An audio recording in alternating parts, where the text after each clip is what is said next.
Iceberg, 7 butt naked, sipping drink in my sauna. Only fuck with hoes who rock Dolce and Gabbana. Dolce and Gabbana. Dolce and Gabbana. Alright, so you once said that you don't deal with haters at all because they can't be changed. Was there ever a time where you believe that haters actually could be converted? You know what, man? I actually think that everybody. Why's the door open? I don't understand. I'm confused. Well, push him out.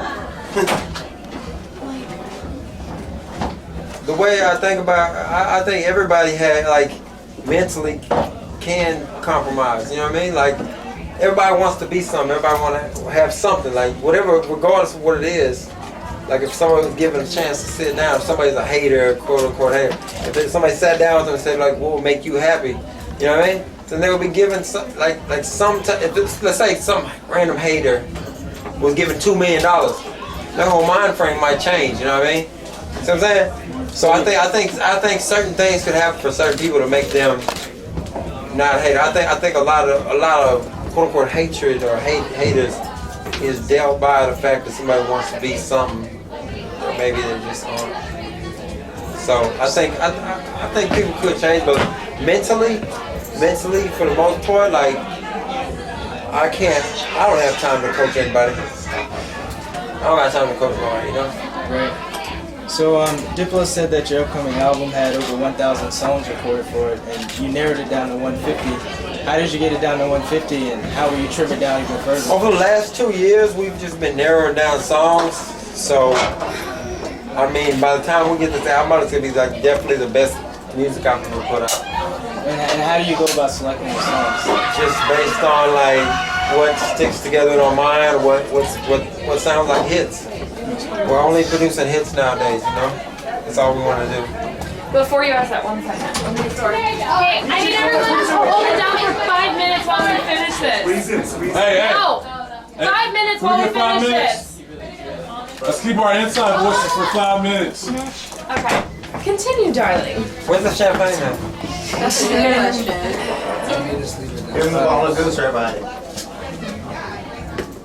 What's wrong with the champagne? Give him the bottle of go. Alright.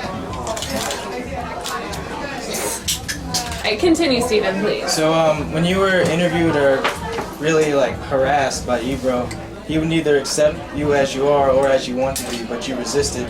Why is it important for you to resist being defined by other people? You know, every interview I can do, like right now, I can just get up and leave and give you whatever you have on camera, you know what I mean? Or I can stay here. You know what I'm saying? So the option I take with whoever I'm interviewing with, that's me showing respect to them by me staying and answering their questions. Now if you decide to disrespect yourself and ask some foolish questions, I'll answer your questions. I'll sit there, but it's gonna make you look bad. Regardless of however I answer the question, it's never gonna make me look bad because I'm just speaking my mind. So whoever's asking something, I don't question nobody. See what I'm saying? I'm not an interviewer. I'm not sitting here, yo, what do you do this? Where were you born? Where you from? How much money you have? I don't do that. So whoever's asking me the question, I'll answer the question however I want, because you're asking me. See what I'm saying? But I'll let that person make the decision of what they want to look like in their perspective. See what I'm saying? Me personally, I'll answer anybody's question. I couldn't care less. It's not going to affect me. So that's me showing respect to Hot 97. Me showing respect to New York by answering the question is this the questions that New York wants to ask me? Okay, I'll answer New York's questions. If this is the guy you got representing New York, okay. So I don't feel disrespected. If I was a New York citizen, I would feel disrespected that you got this man representing the Hot 97 station. You know what I mean? I would feel ashamed. I would feel ashamed that this is the guy who you have asking people, artists, new superstars, Neon Icon question. You asking me questions. And you're representing New York. Out of all these people who deserve the job, and you're asking these questions, like that seems like disrespectful to the whole state of New York. Little Debbie has said that you're a good friend, that you've mentored her. Do you think that relationships like that are important for developing as an artist? Yeah, I mean, well, she's one of my only female friends. So we hang out, you know what I mean? We chill, you know. So we're good friends and whatnot. You know what I mean? It's good to have friends. Of course, you need people who you hang out with and chill with, you know? Did you or do you have a mentor, like musically? I can't say I do. I feel like I'm people's mentor. I don't have a mentor. I mean, no, nobody really watches over me, you know what I mean? I got a few friends. I mean, I got like Justin Bieber, Drake, you know what I mean? A few of the superstars, you know what I mean? But they have their own careers. Diplo, you know what I mean? All I can do is look to people who are a little, maybe more advanced than me, as in they've been in the game a little longer, you know what I mean? Or they've been in musically artists a little longer, but I don't have anybody who watches over me and nothing like that. I've been my own leader since I was, as far back as I can remember, 10 years old, I've been a leader. So you tend to emphasize friendship when it comes to collaborating. Do you think that having a pre-existing relationship with your collaborators enhances the music? I think if you look at anybody who's on tour with anybody, if you look at it, anybody who's on tour with anybody, look at that list of names, most likely they're all friends. Nobody wants to be on the road traveling with people who you don't get along with. Nobody wants to be on the same bus. Nobody wants to ride back-to-back buses, tour buses, with somebody who you're friends with. Those people get picked up on that tour. So when you're dealing with shit like that, it's like music is really all about friendship. You know what I mean? When you start dealing with people who is on your same level, that's how the superstars rise above the everyday artists. You know what I mean? So you freestyle a lot on maybe on like most of your songs. Not on this album. No, really no freestyling. Why'd you decide to not freestyle? So it's a serious album. It's my first real rookie album. You know what I mean? I showcased skills for as long as I could to get into these big leagues. Now once you're in the big league, like you have a choice. Do you wanna do some college type level shit? Or do you want to step up to the big leagues and do what like the big league players do, which is make real songs, you know, work with big major artists, put songs on the radio, TV, MTV. I got two videos on MTV right now. I got a couple songs on the radio for rotation. I got songs playing in Australia. You know what I mean? So when you step up to the big leagues, there's no looking back. You know what I mean? I mean, unless you want to, but I've never been that artist who's looked to be something, just stay. I've never been satisfied. I've always wanted better. I want to be the best. So you've been known to endorse artists outside of rap, like Madonna and the Red Hot Chili Peppers, Right. and Little Dragon, Yes. and you've released songs like Time, which aren't rap songs. As an artist, do you think it's important to cross genres?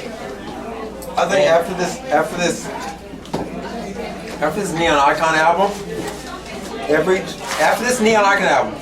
every album I drop beyond this is not going to be considered hip hop. Because this album right here is very mixed. Maybe 10 quote unquote what people call hip hop songs, and then the other 10 are almost country, rock, pop, whatever people want to label. From here on out, after this Neon Icon album will be my only hip hop album. It's my best music as to date, but it'll be my only hip hop album. After that, it's all I'm gonna have bands, like you know what I mean. I'm making real songs from here on out. And why do you want to make that adjustment? Because it's just time. I'm not a hip hop artist. I'm not gonna say I'm not accepted by hip hop people, because I am. But that's just I've outgrown rapping. When did you realize this? When the more people talk to me and they tell me, they're like, yo, your hooks, the way you harmonize, the way you make. I've written for people, the way I write songs, actual songs. They're like, yo, man, you're more Red Hot Chili Peppers than you are. You know what I mean? And then I also feel that the more that I make music, then it gets away from those type of people like your Ebros and your hip hop heads and all that. I don't deal with that shit. I don't got time to talk to them type of people. You know what I mean? Them type of people ain't in my tax bracket. You know what I mean? I'm over here trying to buy multi-million houses and whatnot. I don't have time to explain to people my lifestyle. You know what I mean?